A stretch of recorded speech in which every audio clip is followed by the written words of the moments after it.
ছাত্রলীগকে পুনর্বাসনের অভিযোগে বুয়েটে ক্লাস পরীক্ষা বর্জন করেছে শিক্ষার্থীরা। দায়ীদের বিরুদ্ধে ব্যবস্থা নেওয়ার দাবিতে মঙ্গল ও বুধবার ক্যাম্পাসে কোনো ক্লাস পরীক্ষা এবং ল্যাব কার্যক্রমে অংশ নেয়নি তারা। আর এই ঘটনা তদন্তে 5 সদস্যের কমিটি গঠন করা হয়েছে। কমিটির সুপারিশ অনুযায়ী সিদ্ধান্ত নেওয়ার কথা জানিয়েছেন বুয়েটের ছাত্র কল্যাণ পরিষদের পরিচালক। আরও জানাচ্ছেন নজরুল ইসলাম। 4.5 বছর পর আবারও আলোচনায় বুয়েটে ছাত্র রাজনীতি প্রসঙ্গ। সংকটে শুরু গেল সোমবার রাতে। ছাত্রলীগের রাজনীতির সাথে সম্পৃক্ত থাকার অভিযোগ রয়েছে এমন 2 শিক্ষার্থী ছাত্রাবাসে উঠলে এর প্রতিবাদ জানায় শিক্ষার্থীরা। দাবি ওঠে তাদের বিরুদ্ধে ব্যবস্থা নেয়ার। এই দাবিতে মঙ্গলবার থেকে ক্লাস ও পরীক্ষা বর্জন করে শিক্ষার্থীরা। বুধবারও কোনো ক্লাস পরীক্ষা ও ল্যাবে কার্যক্রমে অংশ নেয়নি তারা।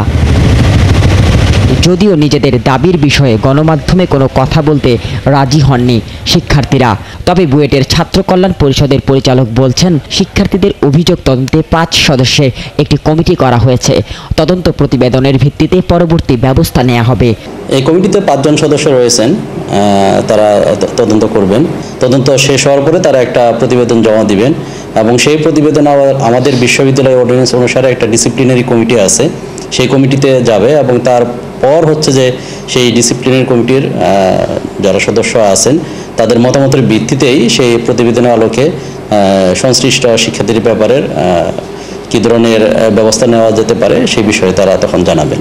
বাংলাদেশ প্রকৌশল বিশ্ববিদ্যালয় আইন অনুযায়ী অভিযুক্ত কোনো শিক্ষার্থী বিশ্ববিদ্যালয়ের নেওয়া সিদ্ধান্তের বিরুদ্ধে আপিল করতে পারবেন বলেও জানান তিনি। সেই বিষয়ে তারা একাডেমিক কাউন্সিলের কাছে আবেদন জানাতে পারে যেন যে ব্যবস্থাটা নেওয়া হয়েছে তার বিরুদ্ধে আপিল করার সুযোগ রয়েছে।